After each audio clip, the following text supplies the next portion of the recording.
share a little bit about her. Reverend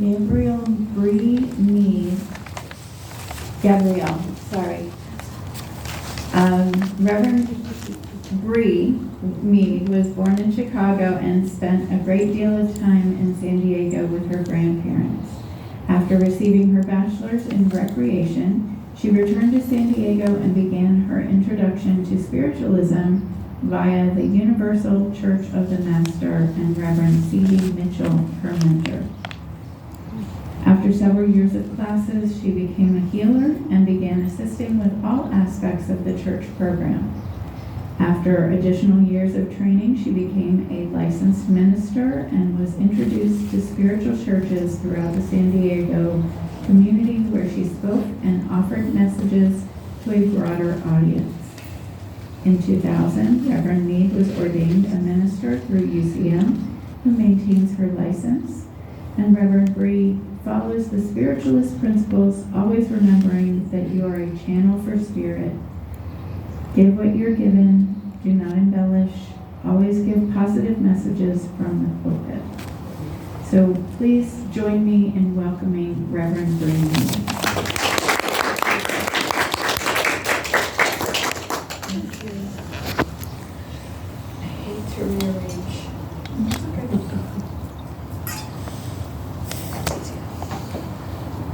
Good morning and welcome on this beautiful Sunday. Absolutely beautiful. This morning, scripture comes from the book of Luke, the 4th chapter, the 2nd verse.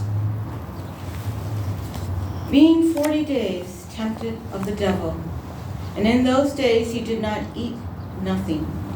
And when they were ended, he afterward hungered.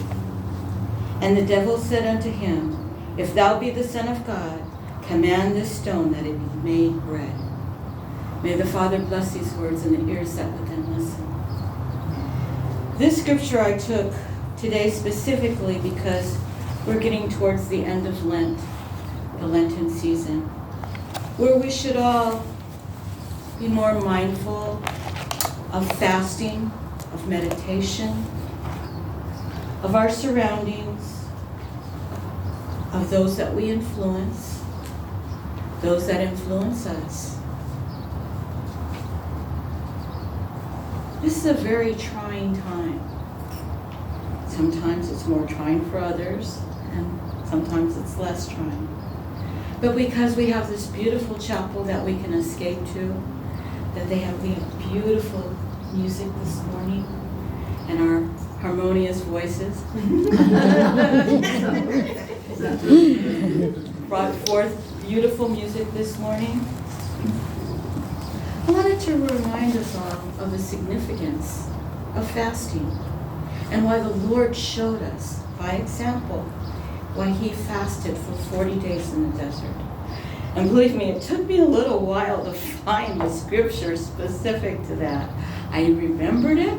I watched the different movies about Jesus and the Passion and so many different, and I'm like, I know it's in here someplace. So I had to go through my other books and look for, where is this in the Bible? But the reason why we fast is so that we can be on a higher plane. So we can elevate our energy, elevate our thought process, take ourselves away from the restraints of Mother Earth. So many things that we ingest are not always good for us. I read something while I was preparing for this, and it said the teacher asked one of the students, what are the 4 main food groups? And one girl quickly put up her hand and said, McDonald's, Burger King, I was like, oh my goodness. Oh my goodness. But you know, that's probably true of a lot of younger people. They just don't realize all of the chemicals, all of the things that they put in fast food to stabilize it, to keep it from spoiling. And if we have that understanding that we need to stay away from those types of food, that we should eat fresh vegetables and salads. We've turned over a little leaf the last couple of days, and we've been eating salads at home. So there's a reason why we fast, so that we can open up our energy, align our chakras, let go and let all of that sugary, constituted, non-healthy stuff that we've ingested, to release it and let it go, to eliminate it from our bodies. And some of that stuff stays in there for a long time. Those energy drinks, if you guys drink any of those, not good at all. But there are some things that I was reading in scripture where it recommends that we can have tea, but not sweetened. So the sugar is bad for us too. But I try to stick with the natural sugar, that beet sugar. Oh my goodness, love that stuff in my tea. But there's so many other things that we ingest, that we eat, that we don't even think about. And if we got back to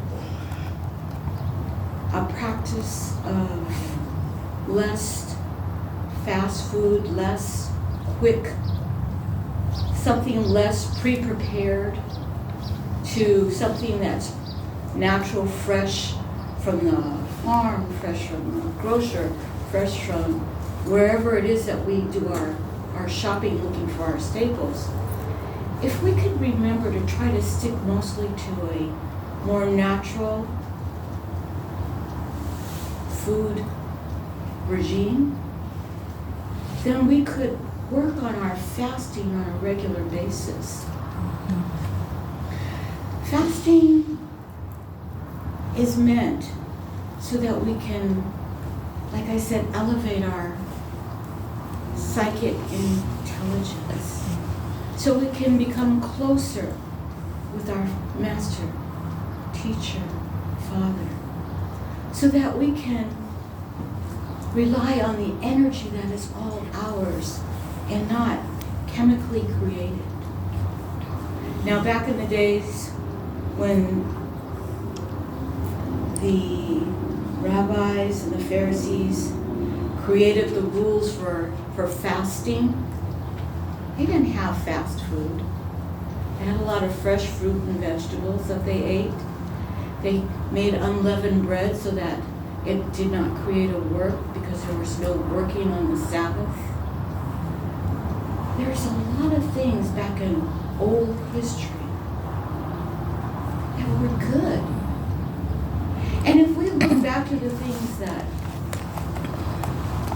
were of a simpler existence, and we accept some of those knowledges and practice them in our everyday life, we could come to a better existence in our everyday life. Because when we start depending on food for our existence, for our, and some people eat food as a dependency because they're like bored, or they're in a state of mind, whatever it is, that they eat food because, like I said, for boredom, to keep themselves satiated, whatever. And then the things that we do eat, we eat candy, we drink alcohol, we have fatty things that we ingest, French fries, one of those things where if we realize that, like, they didn't really fry foods back in the old days. That's something more of a modern kind of call it a technology, but an invention. But some of the things that we fry and use to fry foods in today are not glyceride, but poly somethings, because they're chemically induced.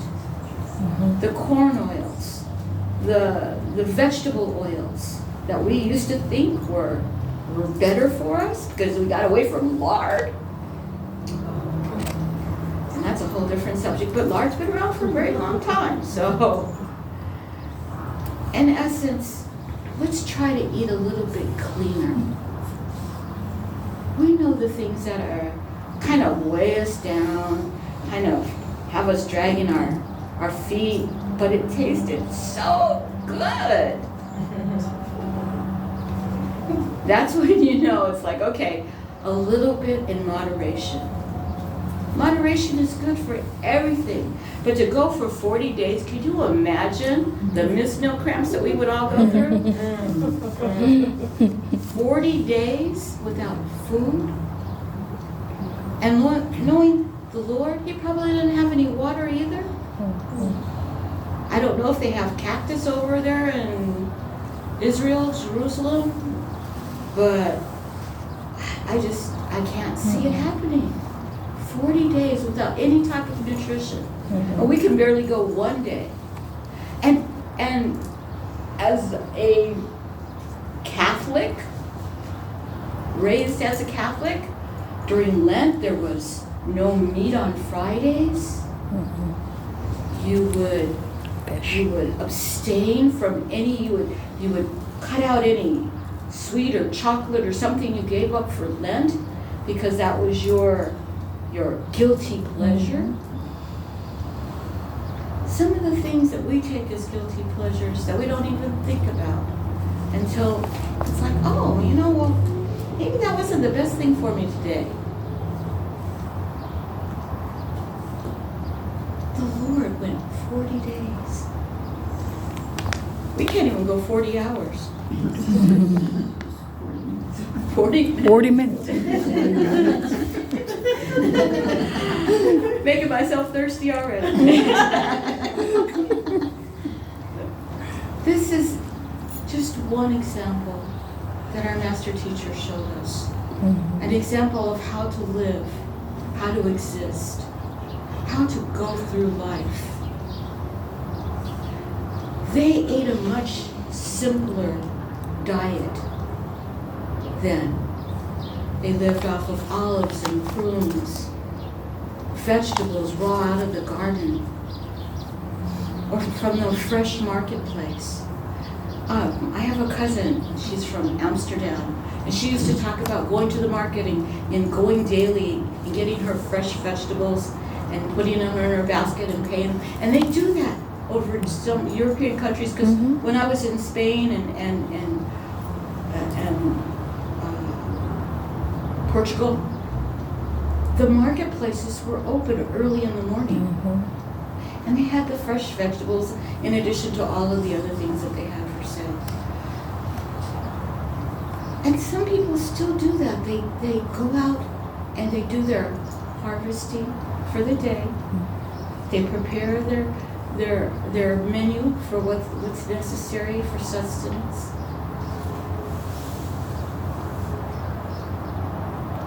Do we think about when we just go open the refrigerator, go pull out, I don't know, maybe some hamburger meat or maybe some chicken breast? So we don't care if it's got skin on it or non-skin on it. When we go to make that meal for lunch or breakfast or dinner, do we think about how we obtained it and what all of the changes it went through? People fight for right now for steroid-free, cage-free chicken. The same thing for beef, that it doesn't have any hormones ingested into it. Because people are starting to realize that all of these outside chemicals affect us. And they affect us in not a good way. We see ourselves gaining weight. We see our skin not as lustrous as it used to be in our 15, our 20s. We see certain allergenic type of reactions because it's the chemicals, it's the things that are in our atmosphere. Not only the dust, chemicals in the air, but the things that we ingest.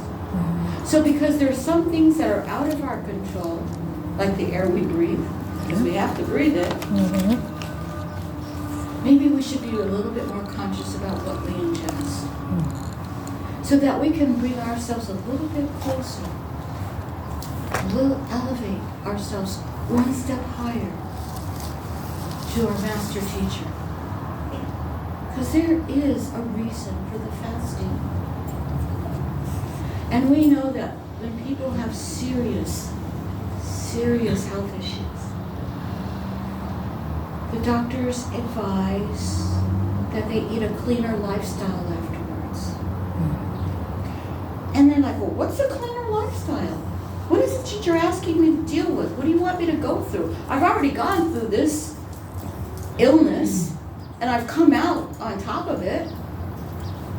And the doctors try to explain, well, if you have a cleaner lifestyle, it might not come back. Because you already have those negative energy, not so much energy, negative vibration that caused the illness in your body. It's already there. And it's just sleeping in there, but something woke it up. Let the thing that wakes us up is something a little bit more natural. And if we work towards a natural lifestyle, a life of clean eating and living, then we're going to see it in our bodies. We might lose a little bit more weight. We might not feel so sluggish and slow. Might be able to get up those stairs a little bit faster. Whatever it is that we see in our lifestyle that we need to change, because we know there's certain things we don't do the best of always. But Jesus set the example for us. He showed us what we should do. And he doesn't expect us to go 40 days, to be sure, much less the 40 minutes, without any type of substance, even if it's just bread and water. Because Lord knows I got that from my mother. Love me some bread and butter. I'm not alone either. I can tell. But let's try until we come through Good Friday, Holy Saturday, and Palm Sunday. Let's try for the next week or so to try eating a little bit cleaner, to remember why he showed us to fast. We know that the Native Americans, they did their own fasting. They ate a cleaner lifestyle. When they did their prayer, when they reached out to Spirit, they did so with a clean and healthy attitude. They didn't ingest anything as a form of fasting, because they knew that the things, even ingesting good, healthy food, still affects us. It weighs us down. It doesn't allow us to open up and clear all of our chakras. It doesn't allow us to be in tune always and be one with our master teacher. When we open ourselves up and we understand the purpose that we are here for, and if we clear ourselves of all of the negative entities, or even just some of them. We're trying to keep soda out of the household right now, because we've found that it's not the best thing for us. Even 7-Up, as much as I keep thinking, oh, it's not Coca-Cola, which I crave every once in a while. Lots of ice. There's a reason. And our bodies do crave it, given. And we are allowed a simple, guilty pleasure, but let's not overdo it. And if we remember, if we take it, anything in moderation, anything at all, that includes life in general. Because when we take in too much of life, that can overwhelm us. Too much food too much dairy, too much chemical that are outside that we allow into our immediate world. It overwhelms us. So let's try, it's just a personal goal maybe, set for yourself for the next couple of weeks, to try and live a little bit cleaner, healthier, so that we can be clear, more in tuned channels, that we can stand and say, I accept what I am here to do. I want to be a clear channel. I want to be one with the Master. And when we start doing that, maybe we can lessen our load a little bit more without even thinking about it. We could just start doing it naturally, one step, one day at a time, until it just becomes second nature.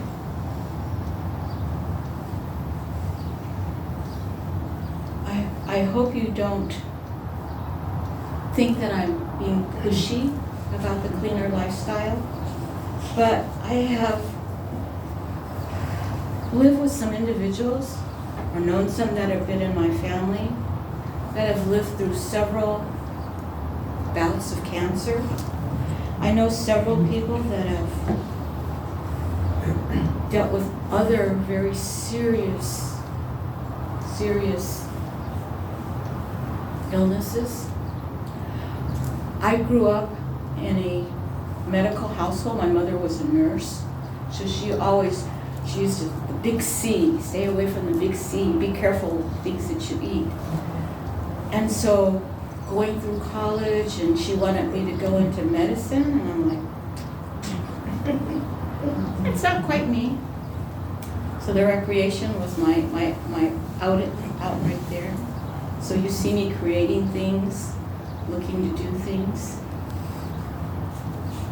But I say this because I know they affect us. And not only do they affect the one who has the illness, but they affect our immediate families, because they send out energy and love because they want you to be healed. They want positive energy for you. So let's all work on positive love energy that we share not only with ourselves as a gift from the Master, but also with those that we come in contact with. And even if it's just the positive energy of a smile, or I got you, whatever the case may be, whatever you feel is necessary at that time, in that place, because sometimes we're led, I need to do something, I need to say something. I don't know this person, but I feel I need to share some positive energy with them. Just do it. They don't have to know why, but they might realize the positive energy that you put forth, they absorb it, and they're the better for it.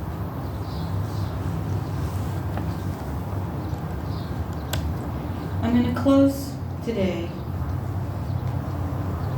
with one of my quotes. The suave medical doctor tried to calm his irate patient over the phone. Of course you're furious about the price of your medicine, Mrs. Martin. That's one of the side effects. Let's not let God be a side effect.